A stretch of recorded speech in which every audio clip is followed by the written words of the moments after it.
ألا بذكر الله تطمئن القلوب. أعوذ بالله من الشيطان الرجيم. بسم الله الرحمن الرحيم.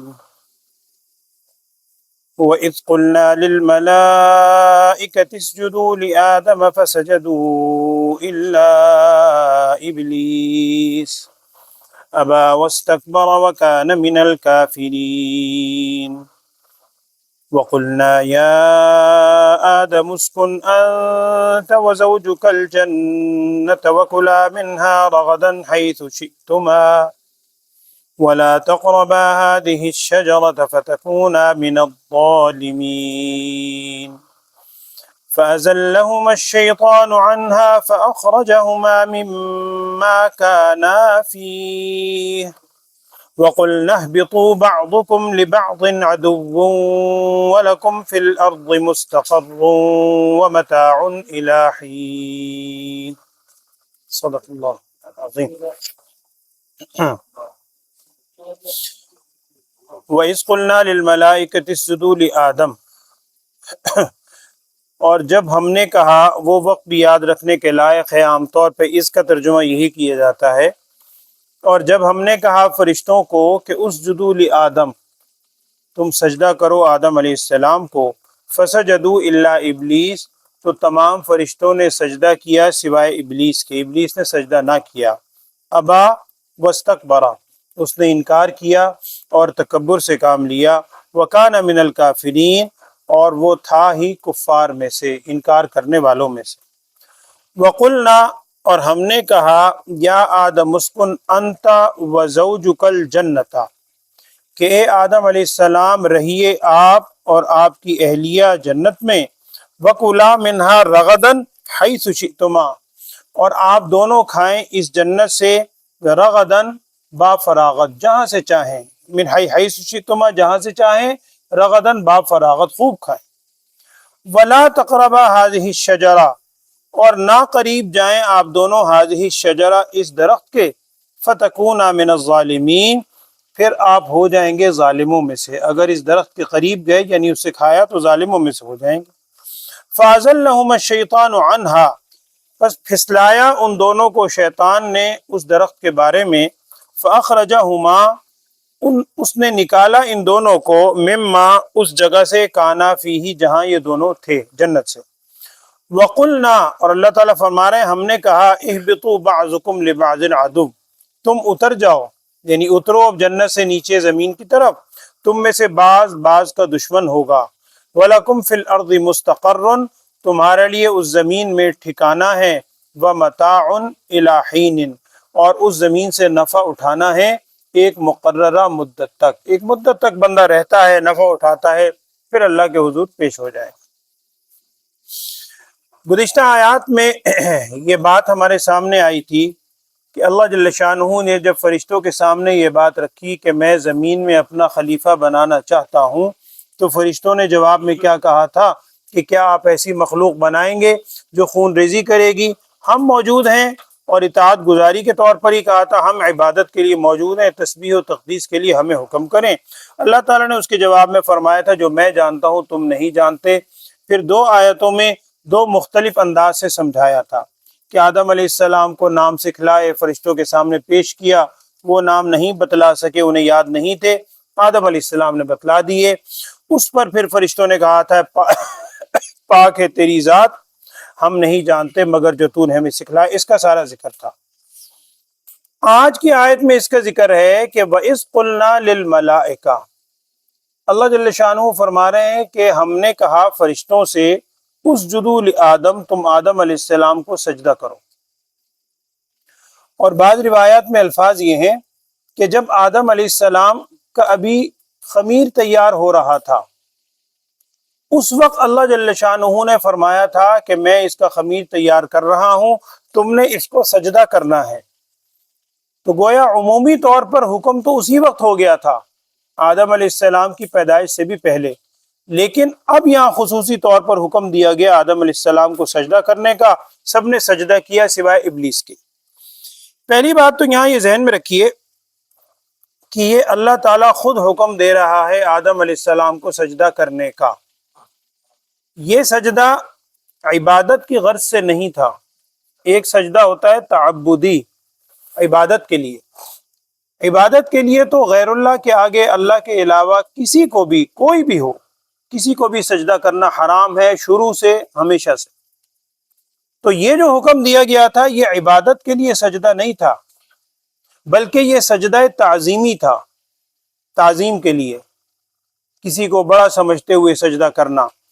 نبی اقدس صلی اللہ علیہ وسلم کی تشریف آوری سے پہلے دیگر امتوں میں اس سجدہ تعظیمی کی اجازت تھی، تعظیم کے طور پر سجدہ کرنے کی اجازت تھی، جیسا کہ یوسف علیہ السلام کے واقعے میں قرآن میں ہی آتا ہے۔ یوسف علیہ السلام نے خواب یہی دیکھا تھا، انی رأیت احد عشر کوکبا والشمس والقمر رأیتہم لی ساجدین، کہ میں نے خواب دیکھا ہے کہ 11 ستارے ہیں، چاند اور سورج مجھے سجدہ کر رہے ہیں، اور واقعتاً وہ بعد میں جب پورا واقعہ ہوا وہ بھائیوں نے سب نے سجدہ کیا، اور آخر میں بھی انہوں نے فرمایا تھا ھذا تأویل رؤیایا من قبل، یہ جو میں نے خواب دیکھا تھا پہلے اس کی تعبیل ہے۔ وہ بھی سجدہ تعظیمی تھا، نبی صلی اللہ علیہ وسلم سے پہلے اس سجدہ تعظیمی کی اجازت تھی، روایات میں اس کا ذکر بھی ہے۔ چنانچہ حضرت معاذ بن جبل رضی اللہ تعالی عنہ، ان کو آپ صلی اللہ علیہ وسلم نے یمن کی طرف بھیجا تھا حاکم بنا کر۔ یہ یمن تشریف لے گئے، معاذ بن جبل بہت مشہور صحابی ہیں۔ جب وہاں سے واپس تشریف لائے تو انہوں نے نبی صلی اللہ علیہ وسلم کے سامنے آ کے یہ بات رکھی، اور بعض کہتے ہیں کہ سجدہ کیا بھی آپ صلی اللہ علیہ وسلم۔ نبی صلی اللہ علیہ وسلم چونک گئے، آپ سے ارشاد فرمایا یہ کیا کر رہا ہے، اور اگر پوچھا تو سوال کے طور پہ۔ انہوں نے کہا کہ جی میں ابھی وہاں یمن اور ان علاقوں میں ہو کے آیا ہوں، باہر کے علاقوں میں نے وہاں بڑے بڑے بادشاہوں کو دیکھا ہے کہ اس بادشاہوں کے آگے جو رعایا ہے، ان کے ماننے والے ہیں، وہ بادشاہوں کے آگے سجدہ کرتے ہیں، تعظیم، بڑی عظمت کا اظہار کرتے ہیں۔ مجھے بڑا اچھا لگا۔ اب سوچ ہے نا، اب سوچ تو کہ خود ساختہ تھی، بڑا اچھا لگا۔ آج کے بھی لوگ کہتے ہیں جی ہمیں بڑی عقیدت ہے، ہمیں بڑا اچھا لگتا ہے۔ انہوں نے یہ کہا، اور وہ کہنے لگے میرے دل میں خیال آیا کہ سب سے زیادہ تعظیم کے لائق تو رسول صلی اللہ علیہ وسلم کی ذات ہے، آپ سے زیادہ عظمت کے لائق دنیا میں کون سی ذات ہو سکتی ہے، لہذا سب سے زیادہ حق یہ ہے کہ آپ کو سجدہ کیا جائے۔ نبی صلی اللہ علیہ وسلم نے پھر ارشاد فرمایا کہ اللہ تعالیٰ نے غیر اللہ کو سجدہ کرنے سے منع فرما دیا، حرام کر دیا، اور پہلے سجدہ تعظیمی جائز تھا، لیکن یہ چونکہ آپ صلی اللہ علیہ وسلم کی آخری امت ہے، اور الیوم اکملت لکم دینکم، دین مکمل کر دیا گیا، اب قیامت تک اس میں مزید کسی چیز کا اضافہ نہیں ہونا، تو اب قیامت تک فیصلہ ہو گیا کہ اب تعظیم کے لیے سجدہ کرنا بھی حرام ہے۔ اور اس حدیث میں یہ بھی ہے کہ نبی صلی اللہ علیہ وسلم نے ارشاد فرمایا تھا، جس کا مفہوم ہے کہ اگر غیر اللہ کے آگے، اللہ کے علاوہ کسی کو سجدہ کرنے کی اجازت ہوتی، اگر ہوتی، یہ تعظیمی کی بات ہو رہی ہے، تعبدی نہیں، عبادت سے تو ہے ہی نہیں، اگر عظمت کی وجہ سے بھی غیر اللہ کے آگے کسی کو سجدہ کرنے کی اجازت ہوتی تو آپ صلی اللہ علیہ وسلم نے ارشاد فرمایا میں عورت کو حکم دیتا کہ وہ اپنے خامند کو سجدہ کرے۔ ہم جو اردو میں ایک مجازی خدا، وہ تو ہم تو خیر اور رنگ میں کہتے ہیں، تو یہ تعظیم آپ صلی اللہ علیہ وسلم نے ارشاد فرمائی، لیکن چونکہ اجازت نہیں ہے لہذا آپ صلی اللہ علیہ وسلم نے اس سے منع فرما دیا۔ ایک اور روایت اسی نوعیت کی آتی ہے کہ ایک صحابی آئے، انہوں نے آ کر بھی یہ اجازت مانگی آپ صلی اللہ علیہ وسلم سے کہ میں فلاں علاقے سے آیا ہوں، وہ لوگ سجدہ کرتے ہیں۔ نبی صلی اللہ علیہ وسلم نے ارشاد فرمایا اچھا یہ بتاؤ، اگر تم میرے دنیا سے جانے کے بعد میری قبر پر آؤ تو قبر کو سجدہ کرو گے؟ سنیے ذرا غور سے، حدیث کے الفاظ ہیں، صحیح ستہ کے اندر موجود ہے حدیث، اس کا مفہوم سنا رہا ہوں۔ میری قبر کو سجدہ کرو گے؟ آپ صلی اللہ علیہ وسلم پوچھ رہے ہیں۔ صحابی نے کہا نہیں۔ نبی صلی اللہ علیہ وسلم نے ارشاد فرمایا کہ پھر زندگی میں بھی سجدہ کرنے کی اجازت نہیں، زندگی میں بھی سجدہ کرنے کی اجازت نہیں ہے۔ اسی طرح نبی صلی اللہ علیہ وسلم کی جو آخری وصیتیں ہیں، بالکل اخیر کے جو جملے ہیں آپ صلی اللہ علیہ وسلم کی بیماری کی حالت میں، اس میں ایک جملہ یہ بھی سیرت کی ہر کتاب کے اندر لکھا ہے، جس کا مفہوم یہ ہے، نبی صلی اللہ علیہ وسلم نے ارشاد فرمایا تھا کہ تم سے جو دیگر قومیں گزری ہیں، پہلی یہود و نصارہ، دیگر حضرات، ان میں سے بیشتر قومیں انہوں نے اپنے انبیاء کی بہت زیادہ تعظیم کی، اور انہوں نے انبیاء کی تعظیم کو اتنا آگے بڑھایا کہ ان کی قبروں کو سجدہ گاہ بنا دیا، اور پھر ارشاد فرمایا کہ دیکھو تم اس سے بچنا، یعنی نبی صلی اللہ علیہ وسلم کی قبر مبارک پہ جا کر سجدے نہ کرنا۔ اب رسول اقدس صلی اللہ علیہ وسلم سے بڑی کوئی ہستی ہو سکتی ہے؟ میں کسی کو نہیں کہہ رہا، نہ میں ویسے بات کر رہا ہوں، قرآن و حدیث کی خبریں ہیں، آپ خود پڑھیں، خود اس کے بارے میں اہل علم سے خود پوچھیں، اہل علم کے پاس جائیں، وہ آپ کو بتلائیں گے کہ غیر اللہ کے آگے سجدہ کرنا بالکل اس کی گنجائش نہیں ہے۔ یہ میں پھر کہوں گا، لوگ کہتے ہیں کہ جی ہم تو تعظیم کی وجہ سے کر رہے ہیں، یہ تعظیمی یہ تو بات ہو رہی ہے، اور کس کی ہو رہی ہے؟ عبادت کی نہایت سے اگر کرے گا وہ تو شرک ہے، اس کے تو اس میں شک ہی کوئی نہیں ہے۔ تو یہ بھی جو سجدہ تھا یہ سجدہ تعظیمی تھا، جس کا حکم دیا گیا کہ آدم علیہ السلام کو سجدہ کرو، فرشتوں کو حکم ہوا۔ اب تمام فرشتوں نے سجدہ کیا سوائے ابلیس نے۔ اب یہاں بھی ایک سطحی سا سوال آتا ہے کہ جی اللہ تعالیٰ فرما رہے ہیں کہ حکم دیا تھا فرشتوں کو، تو ابلیس تو فرشتوں میں ہے ہی نہیں۔ یہ میں نہیں کہہ رہا، قرآن خود کہہ رہا، آگے آئے گا سورہ کہف کے اندر ہے، کان من الجن، قرآن کہہ رہا ہے کان من الجن ففسق عن امر ربی، وہ جنات میں سے تھا ابلیس، اس نے اپنے رب کی نافرمانی کی۔ تو یہ تو ابلیس کو تو حکم ہی نہیں، حکم میں شامل نہیں تھا۔ اس کے دو عام طور پر اس بات کو سمجھایا گیا ہے کہ دیکھیں یہاں تو وہ تفصیل نہیں ہے، وہ تفصیل 8ویں پارے میں آئے گی انشاءاللہ، وہاں اس کی تفصیل بھی آ جائے گی کہ جب ابلیس کو سجدہ کرنے کا حکم کیا تو اس نے پلٹ کر یہ آرگومنٹس نہیں لایا تھا کہ جناب مجھے تو حکم ہی نہیں ہے۔ یہ اتنی معمولی سی بات تو اس کے ذہن میں بھی آ سکتی تھی کہ مجھے تو حکم ہی نہیں دیا، مجھ سے کس بات کی باز پرس ہو رہی ہے؟ اس لیے کہ 8ویں پارے میں قرآن میں خود آیت ہے، قال ما منعک اللہ تسجد اذ امرتک، واضح الفاظ ہیں کہ تجھے کس چیز نے منع کیا کہ تو سجدہ نہ کرے، اذ امرتک، جبکہ میں نے تجھے حکم دیا تھا۔ وہاں واضح طور پر اللہ تعالیٰ نے خود فرمایا کہ ابلیس کو بھی حکم تھا، تو ابلیس نے بھی یہ نہیں کہا کہ مجھے حکم نہیں دیا گیا تھا، بلکہ اس نے مختلف قسم کے دلائل لایا جس کا یہاں ذکر نہیں ہے، میں تفصیل بھی یہاں عرض نہیں کر رہا، 8ویں پارے میں الفاظ آئیں گے، اسی واقعے میں وہاں تفصیل آئے گی۔ اس نے کہا کہ جی میں بہتر ہوں، مجھے تو نے آگ سے پیدا کیا، آدم علیہ السلام کو مٹی سے پیدا کیا۔ یہاں الفاظ کیا ہیں قرآن کے؟ یہاں ہے ابا واستکبرا، اس ابلیس نے سجدہ کرنے سے انکار کیا، واستکبرا، اور تکبر کیا۔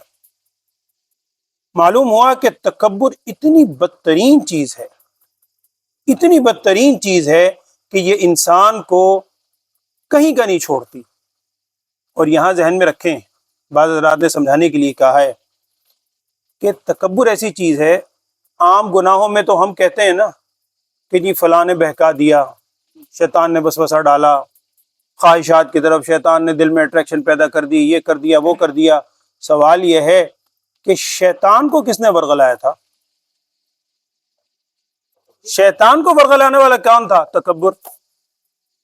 تو تکبر اتنی بدترین چیز ہے، جس نے شیطان کو بھی ورغلایا، اس کے دل میں بھی خیال آیا، واستکبرا، تکبر کیا، تکبر کر کے انکار کر دیا۔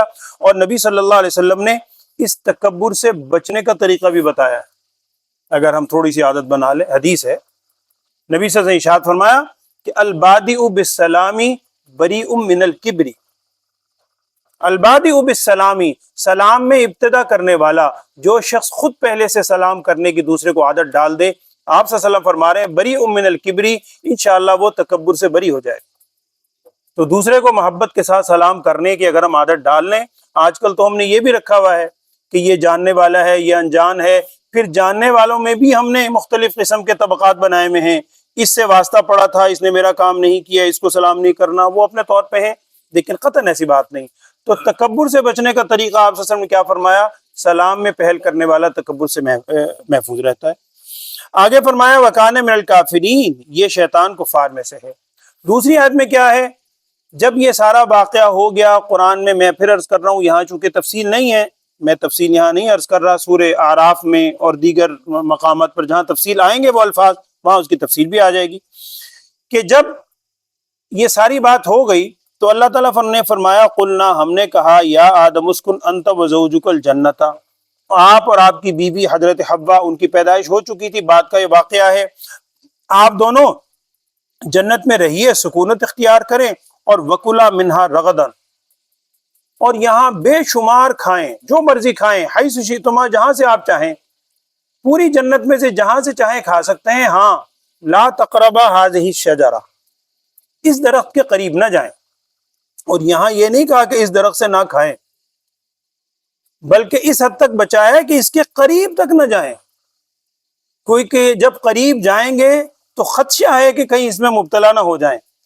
قرآن میں دوسری جگہ ہے نا 15ویں پارے میں وَلَا تَقْرَبُوا الزِّنَا، زنا کے قریب بھی نہ جاؤ. یعنی جو لوازمات بدنظری سے ابتدا ہوتی ہے وہ ہو سکتے ہیں اس سے بھی اپنے آپ کو بچاؤ تاکہ وہاں تک نوبت ہی نہ جائے. تو لا تقربا هذه الشجرہ، آپ اس درخت کے قریب بھی نہ جائیے. فتکونا من الظالمین، ورنہ آپ ظالموں میں سے ہو جائیں گے. فازلہم الشیطان، شیطان تو ازلی دشمن ہے. فازلہم الشیطان، شیطان نے ان دونوں کو پھسلایا. اور سورہ اعراف میں ہے فوسوس لہم الشیطان، اور وہاں الفاظ ہے وقاسمہما، قرآن میں سورہ اعراف میں، کہ شیطان نے قسم اٹھائی انی لکما لمن الناصحین، میں تمہارا بڑے ناصح ہوں، میں تو بڑا خیر خواہ ہوں تمہارا. قسم کھا کے باتیں کی کہ اگر تم نے اس درخت سے کھا لیا تو ہمیشہ ہمیشہ رہو گے، اور مختلف باتیں ڈالی. تو بہرحال شیطان نے انہیں پھسلایا. فاخرجہم، اور انہوں نے کھا لیا. فاخرجہما مما کانا فی، شیطان نے ان کو نکال دیا اس جنت سے جس میں وہ دونوں کے دونوں تھے. اب اللہ جل شانہ نے ارشاد فرمایا وَقُلْنَا اهْبِطُوا بَعْضُكُمْ لِبَعْضٍ عَدُوٌّ، ہم نے حکم دیا کہ تم اترو، تم میں سے بعض کا دشمن ہوگا. یعنی دنیا میں جا کر آگے انسانیت سے دشمنی چلے گی، اور اولاد آدم سے ہی شروع ہو گئی. آدم علیہ السلام کے بیٹوں میں ہی حابیل قابیل کی دشمنی، وہ بھی حسد جیلسی اسی سے شروع ہوئی. وہ جب سارا واقعہ قرآن میں ہی آگے جا کر آئے گا. وَلَكُمْ فِي الْأَرْضِ مُسْتَقَرٌّ، اور تمہارے لیے زمین میں ٹھکانہ ہے، اور وَمَتَاعٌ، اور نفع اور فائدہ اٹھانا ہے، اِلیٰ حین، ایک مقررہ مدت تک. میں پھر عرض کر رہا ہوں پوری تفصیل میں واقعے کی نہیں بتلا رہا، چونکہ قرآن میں اس جگہ جو الفاظ ہیں ان الفاظ میں سے 2-4 باتوں کی میں نے وضاحت کی ہے. باقی جہاں جہاں قرآن میں ان کے الفاظ آتے رہیں گے، آگے بھی کچھ الفاظ ہیں اس کی تفصیل وہیں آئے گی. نہ واقعہ سنانا مقصود ہے اور نہ قرآن کا یہ اسلوب ہے. اب آپ خود غور کریں، قرآن کا یہ اسلوب نہیں ہے سوائے ایک واقعے کے، حضرت یوسف علیہ السلام کا. اور جتنے واقعات ہیں قرآن کا یہ اسلوب نہیں ہے کہ پورا واقعہ ابتدا سے شروع آخر تک پورا، نہ، جگہ جگہ موقع محل کے لحاظ سے، عبرت کے اعتبار سے جس واقعے کے جو جز مناسب تھا اس جز کا وہاں ذکر ہے، کسی جز کا آگے ذکر ہے، کسی کا کہیں ذکر ہے. چونکہ عبرت کی کتاب ہے. اللہ تعالی ہمیں اس سے عبرت پکڑنے کی اور نیکی کرنے کی توفیق عطا فرمائے. اللہم آمین. الحمدللہ رب العالمین. اللہم صلی علی سیدنا و مولانا محمد وعلی آل سیدنا و مولانا محمد وبارک وسلم ثم صلی علیہ. اللہم ارنا الحق حقا وارزقنا اتباعہ وارنا الباطل باطلا وارزقنا اجتنابہ. یا اللہ ہمارے اس بیٹھنے پڑھنے کو اپنے بارگاہ میں قبول فرما. قرآن کی سچی محبت ہمیں عطا فرما، قرآنی زندگی ہمیں عطا فرما. نبی اقدس صلی اللہ علیہ وسلم کی سچی محبت اور کامل تابعداری ہم سب کو نصیب فرما. پوری امت مسلمہ کے حال پر رحم والا، کرم والا، عافیت والا، سلامتی والا معاملہ فرما. ہم سب کو باہمی اختلافات بھلا کر ایک اور نیک ہونے کی توفیق عطا فرما. کفر کے خلاف پوری امت مسلمہ کو متحد ہونے کی توفیق عطا فرما. وصلی اللہ تعالی علی خیر خلقہ سیدنا و مولانا محمد وعلی آلہ و اصحابہ اجمعین برحمتک یا ارحم الراحمین.